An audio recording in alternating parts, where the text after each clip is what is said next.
নিয়ে আসছে আমরা। আজকেরটা হচ্ছে সম্পূর্ণ ভিন্ন। আজকে হচ্ছে যে কমছে সে হচ্ছে আমাদের বিজয়ী।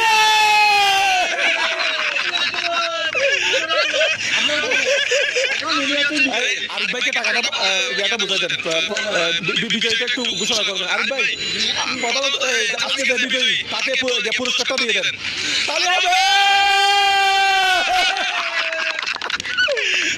ধন্যবাদ সবাইকে। আমাদের এই সুন্দর প্রোগ্রাম সবাই আমাদেরকে খুব সহযোগিতা করছে। মানে এতগুলো মানুষ সবাই সুশৃঙ্খলভাবে আমাদের প্রোগ্রামে সহযোগিতা করার জন্য সবাইকে অসংখ্য ধন্যবাদ। দেখা হবে আপনার সাথে নতুন কোনো ভিডিওতে। সংক্ষিপ্ত একটু কথা বলে রাখি, রাখছে এই যে গতকালকে যেটা ভিডিও হয়েছে অনেকে দেখে নাই, এই জন্য আজকে কি হতে চলছে বুঝতে পারে নাই। আজকের ভিডিওটা সবাই দেখবেন, তাহলে আগামীকাল কি হতে চলছে আরো মজা হবে। ভিডিও ভালো লাগলে শেয়ার করবেন। আসসালামু আলাইকুম। আচ্ছা ওই